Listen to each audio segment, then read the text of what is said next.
So our next Insight Blast, Julia Karmo, ladies and gentlemen. One more time.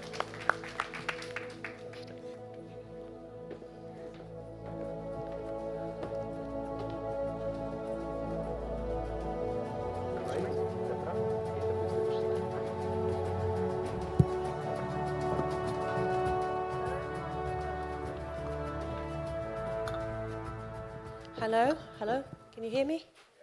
Hi, I'm Julia Karmo. I'm a journalist and I'm based in Berlin.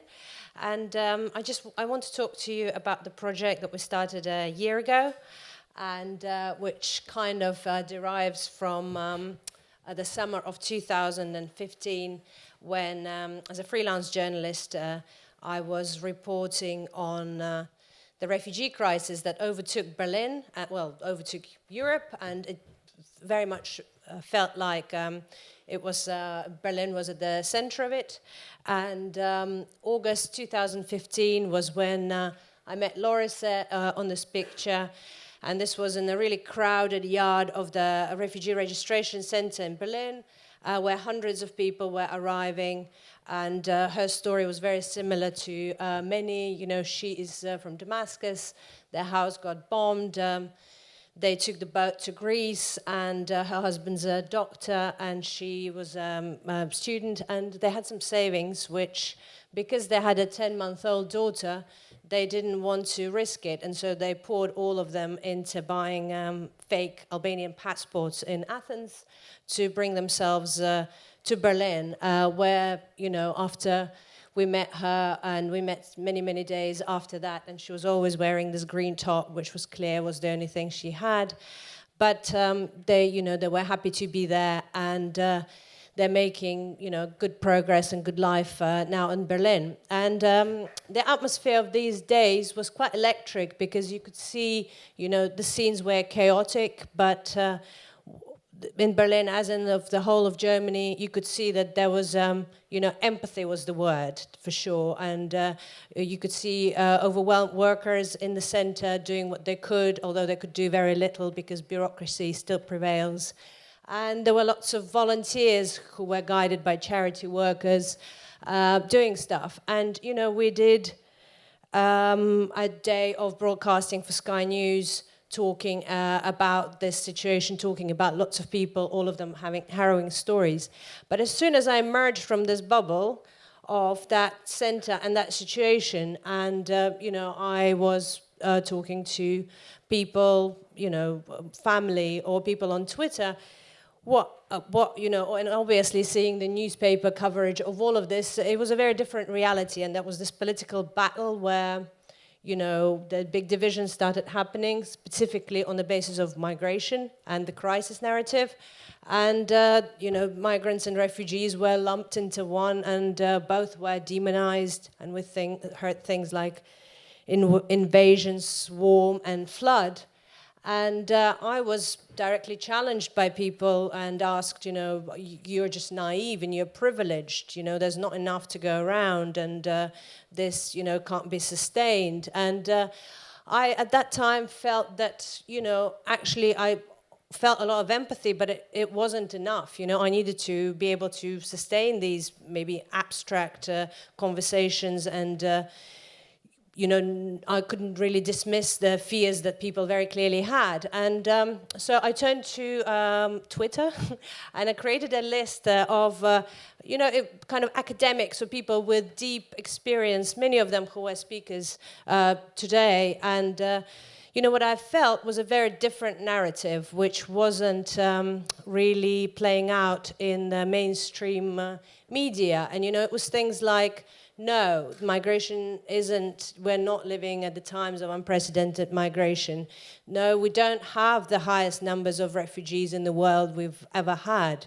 And yes, Europe has dealt with crisis narrative, you just see it as so constructed because Europe's just been dealing with situations like this for centuries. And it hasn't, changed the cohesion of societies in as drastic and quick ways as people claimed that it would.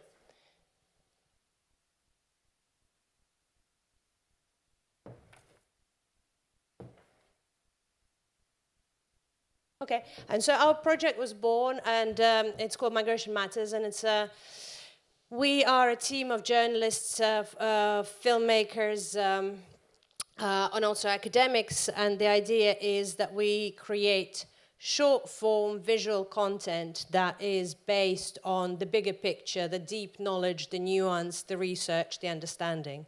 And so what we've done over the past 10 months is we went back to the same people that we were following on Twitter, who were contributing to the conversation in a very contextual way.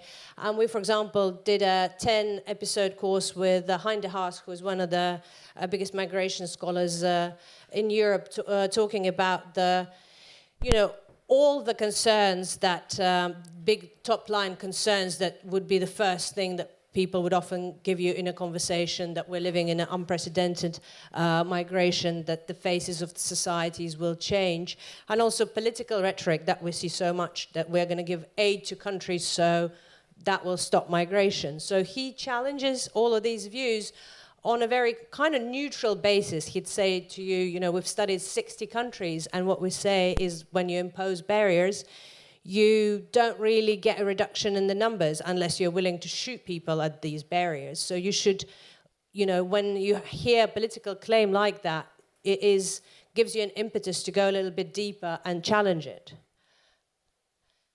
We talked to Nasim Majidi, who is a scholar based in Kenya, but she runs offices in Mogadishu and Kabul, working with returnee migrants.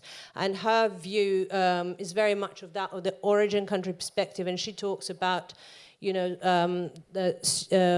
what is a smuggler to a person who is migrating. She talks about what is the effect of detention, this deterrence thing that Europe is doing and how that's playing out, and what happens to people when they get deported, that they often, just go back on another journey because the big factors that drove them there haven't changed. And we've spoken to people from this parish as well, and Alan Manning, rose to the challenge of dealing with the question, do migrants take jobs? And Chandran Kukut, as the head of government here, had very foresightful words to say about freedom and how gaining back control means actually controlling the citizens rather than just the migrants. And you might say, does any of this matter in the post-fact world now, the world where we ignore experts? And from my experience of the 10 months of doing this project, it really does. The problem definitely exists. A study has shown that fake news have generated, in the pre-election period, have generated more engagement than top shared stuff from bona fide news organizations on Facebook. You would think that people can see fake news, but they can't. A recent study just released this week showed that 82% of school children, middle schoolers in America, couldn't tell a news article from a paid-up advertorial. And so in this situation, if you don't do the homework, where is our society going? But what we've found in the last 10 months is that lots of people are really interested. And we've spoken to volunteers who say, their family are divided over this, and they want to have facts and bigger picture because empathy is not just enough. We've also spoken to academics who said their friends who've never been interested in anything that they've been doing suddenly have been asking them for books. A publisher who's put out a 15-part reading list on understanding post-Trump America had their server brought down. And so for us, what we think, Europe is definitely in a precarious situation, but it's also a huge opportunity. And it's clear that two levels need to be engaged, and one is that level of personal connections and empathy, and the other one is of that big picture.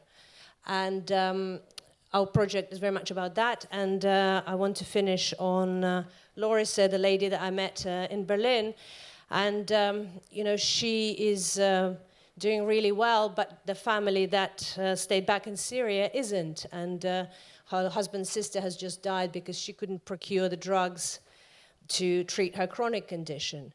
And this just reminds us that, our societies are divided, but there are people that have really difficult parallel realities in Europe right now that we need to sympathize with. But compassion alone isn't getting us there. So we need to do the homework to be able to have these difficult conversations with people who will not trust anybody but their friends and their relatives. Thank you.